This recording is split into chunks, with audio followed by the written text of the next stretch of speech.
Tales of lost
blood trail.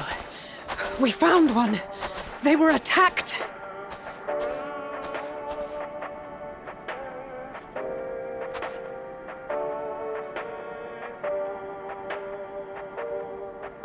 No.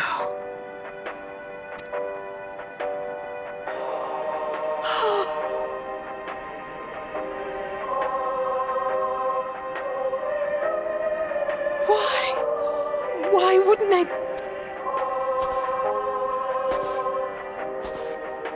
Safer to brave the wilds than trust in our magic.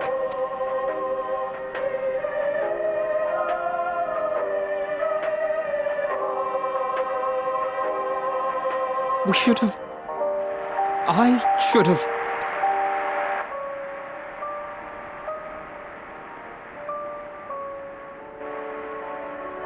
We can't leave them like this. We have to take them home. What if we're only making it worse?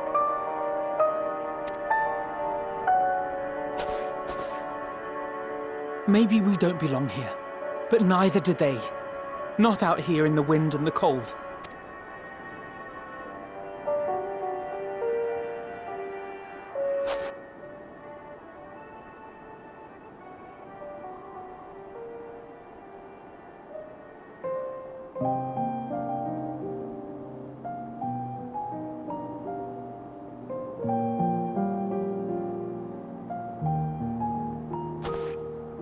I heard the story about Varys' voice from beyond the grave. Of course, I didn't believe it, but Licinia and her sister did. Perhaps there is something to the tale after all.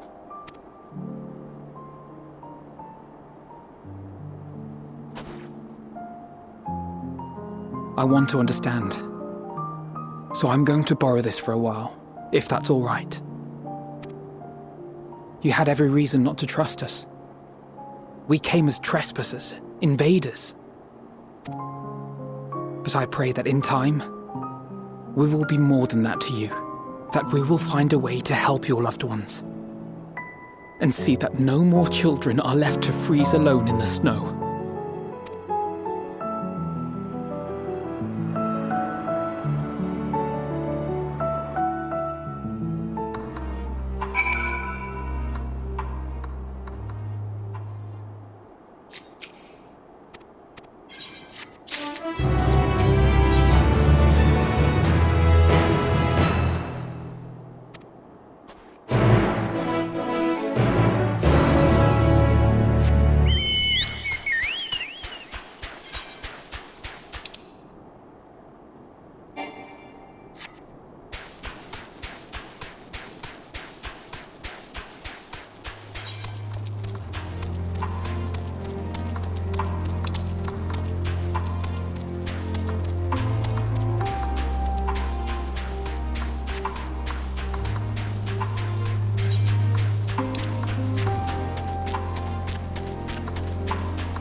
Thank you for your report. We shall inform the troops of these developments and instruct them to proceed with the utmost caution should they encounter any survivors. Allow me to go and speak with the ones at the victor's spoils. They may be more willing to listen to a fellow Garlean and accept our offer of assistance. I pray you are right. And though I am loath to burden you any further, should there be an appropriate occasion to speak of Licinia and her sister, please do so.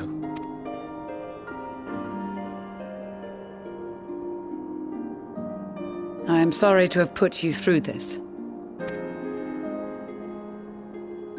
My distress is nothing compared to their suffering. So tell me, what else have we learned?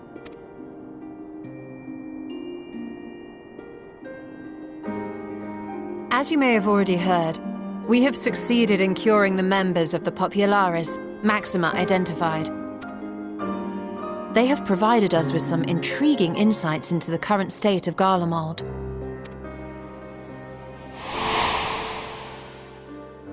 The assassination of Emperor Varus was the catalyst for the civil war.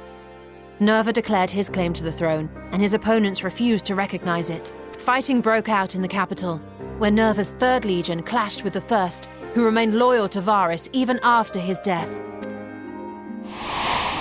Of course, even Imperial warmongers would balk at the idea of turning their shining city into a battleground. Like burning down the wood to spite the wasps. Neither side would be so mad. Unless something or someone inflamed their animosity to such an extent that they could not help but act against their better judgment.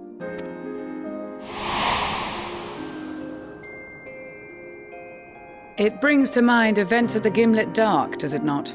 The Emperor's sudden withdrawal from the front lines, specifically. Nerva and his father, Titus, Varus's then political rival, took advantage of rumors that Crown Prince Xenos had been possessed by a demon.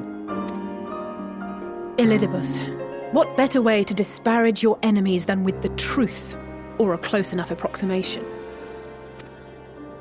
Indeed. But before their accusations could be substantiated, many of Titus's followers were silenced. While some were merely stripped of their status, others died under curious circumstances. One after another, suddenly and suspiciously. Again, Elidibus. Like as not, he had a hand in it. No evidence was found to implicate Varus, certainly. Nevertheless, Titus, Nerva, and the 3rd Legion would have judged it a brazen attempt by the Emperor to rid himself of his political enemies. And then, in the midst of this growing turmoil, Varus Sosgalvis is murdered. And Garlemald's own prodigal son, Gaius van Belsar, is named the murderer. Shortly thereafter, Nerva claims the right of succession, and in response, the 1st Legion claims the assassination was part of a coup d'etat orchestrated by Titus and Nerva.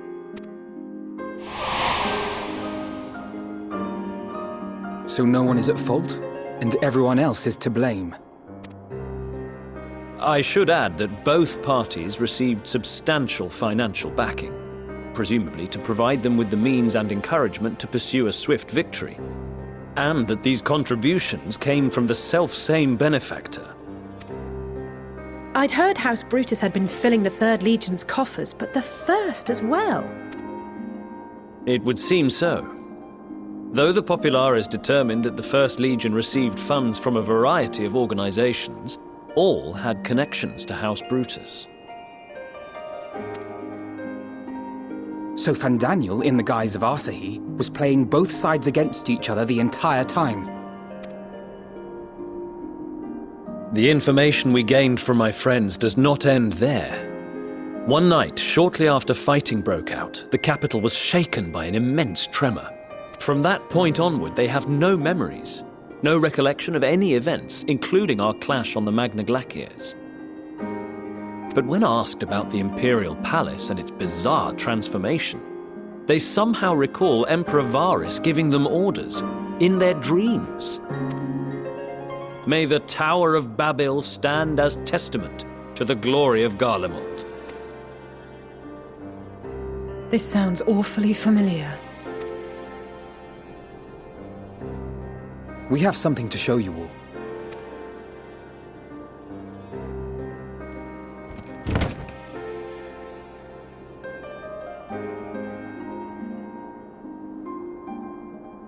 Varys spoke to them through this radio. Perhaps it was a recording, but if not, that would be inexplicable.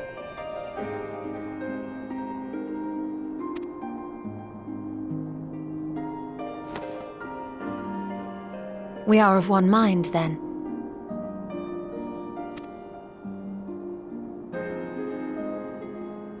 The ether that permeates the ore used in this device is almost identical to that of the talismans. I see it.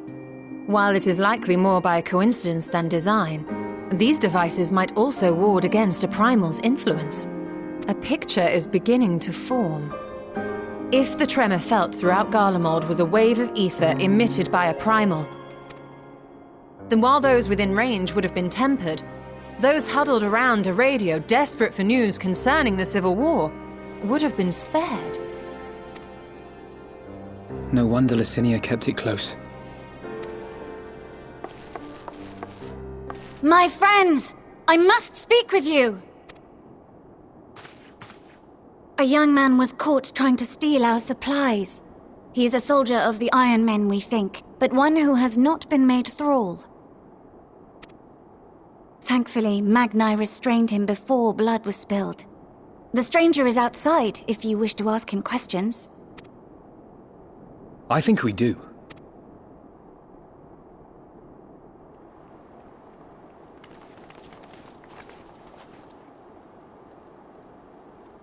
Who do we have here?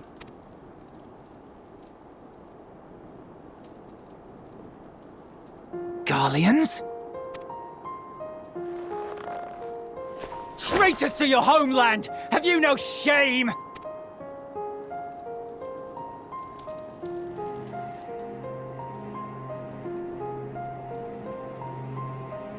I am Lucia Junius, a Temple Knight of Ishgard. And you are? Iulus Pier Norbanus. And that's all you invaders will get from me. We are not here to invade Garlemald. Far from it. Like you, our allies in Eorzea and the Far East fight in defense of their lives and their loved ones even as we speak. But it is the people of Garlemald who have suffered most. This we know. And that is why we have come to offer you our aid, that we may unite against our common foe.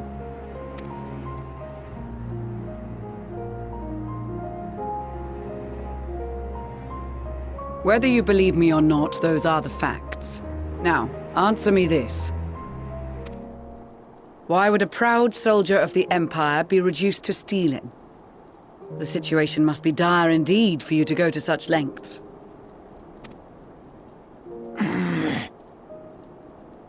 If it is supplies you seek, we would gladly share ours, or turn a blind eye while you leave with your spoils.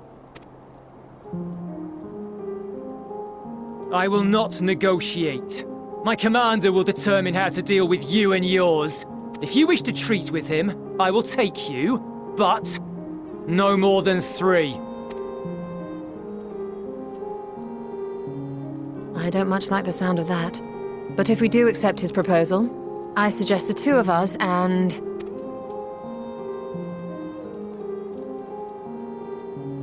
Please allow me and Alisaie to act as envoys. May I ask why?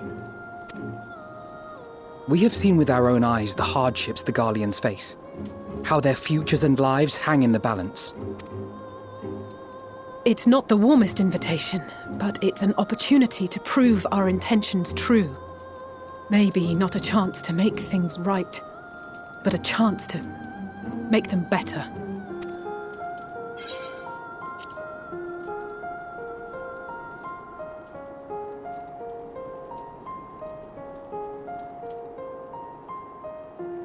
I I can see that persuading you otherwise is a lost cause, but you will proceed with the utmost care.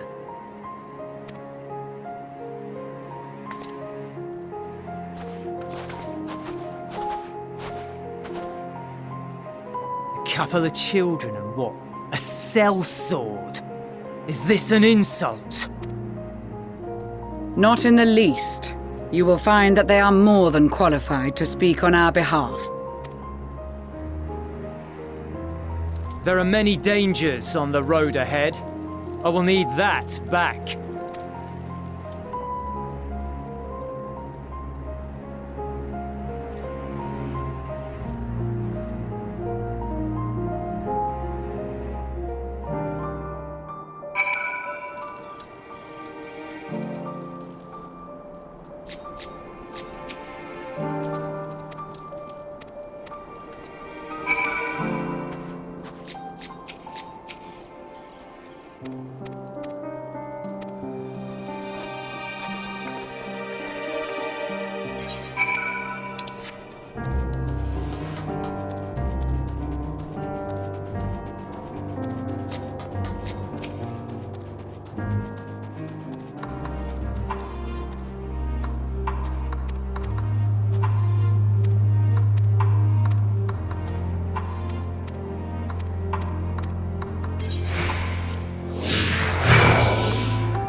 These are their chosen representatives. Very well. Let us hear what they have to say. Yes, sir.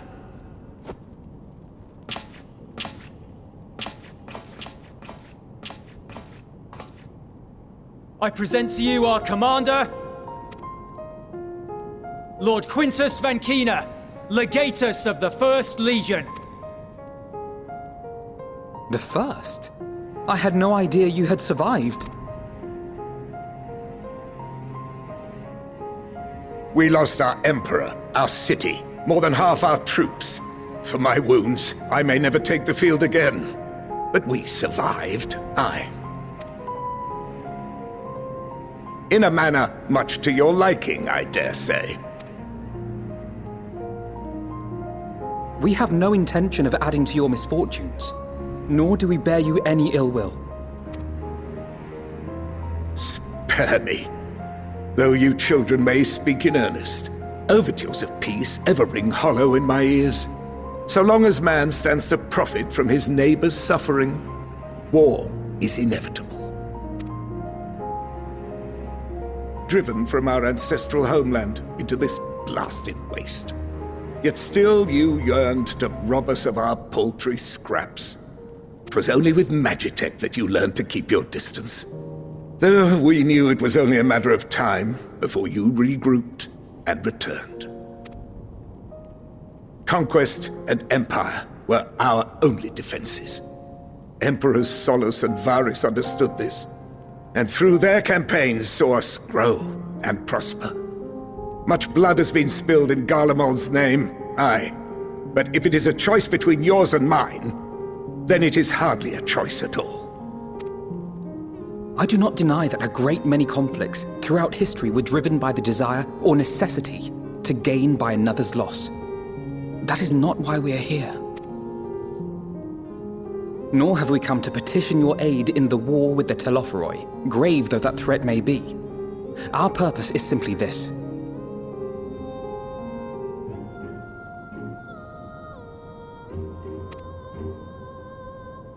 We wish to help you. Let us help you.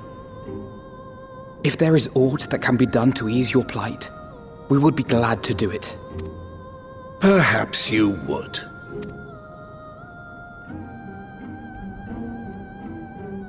But regardless of the ideals you espouse, your leaders would not send an army into Garlemald if they did not stand to benefit. If we accept their aid, they will expect their efforts to be rewarded once the Telophoroi are no longer a threat. And after compensation and concessions, the great empire would be brought to heel. Her enemies rejoice at her downfall. Our third eye, a mark of shame. We won't stand idly by and let your people be humiliated. And we're not alone in that. We only want to make a difference. To make this world of ours better. Surely you can understand that.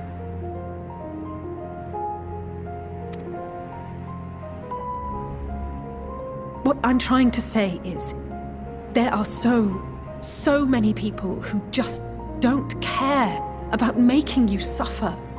And maybe that's almost insulting after all the suffering you feel the world has subjected your people to, but believe it or not, that's the truth. And now we're here, and all we're asking is for you to tell us what you want, what you hope for.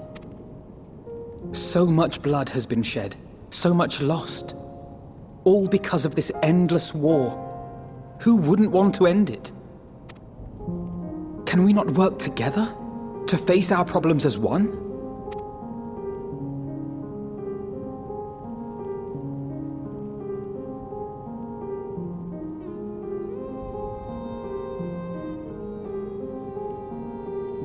Answer me this, young peacemakers. If a world without conflict is your desire, why reject the unity and prosperity of Garlemald? Is it because we do not share your faith? That we do not share your heritage? that our ideals and virtues differ, that we cherish and hold in the highest that which you do not. Disparity is the root of discord, and peace built on compromise is flawed and fleeting. Happiness for one and all is a dream, and the reality is that to the victor go the spoils. That is why we Garleans will never submit nor surrender. For freedom and for pride, we will remain true to ourselves until the bitter end.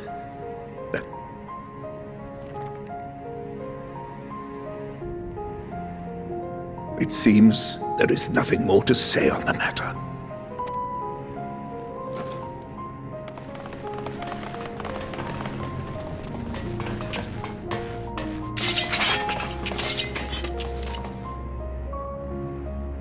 You will remain here while I decide what is to be done with you. Do not be alarmed. No harm will come to you if you cooperate.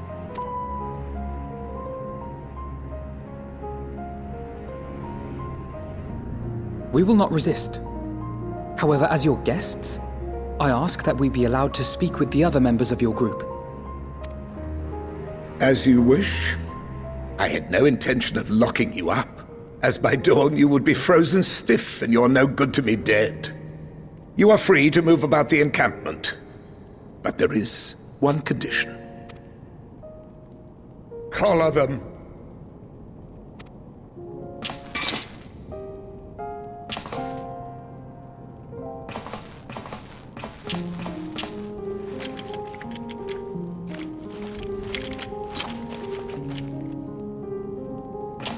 What are these?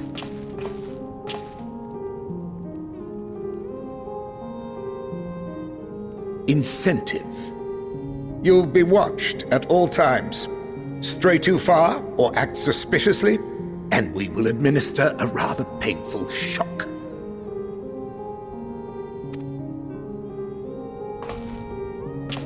Stop! Keep away from that one.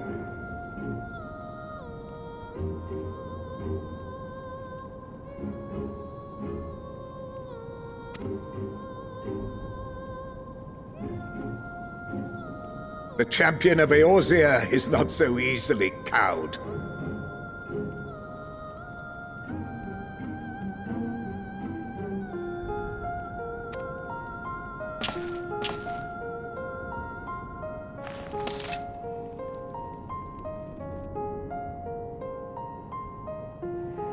Even if she allowed herself to be collared, the shock would be no more than an itch. No. If she refuses to obey, we will activate the twins' restraints instead.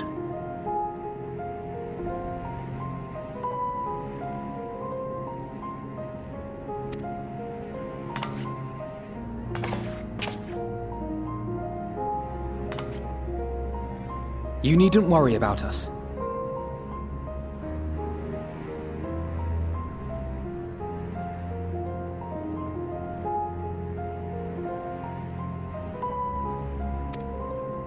We'll forget we're even wearing them soon enough.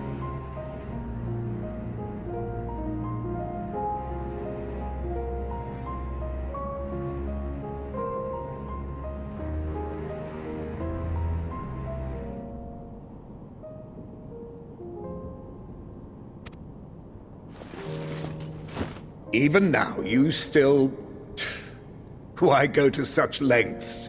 What is it all for?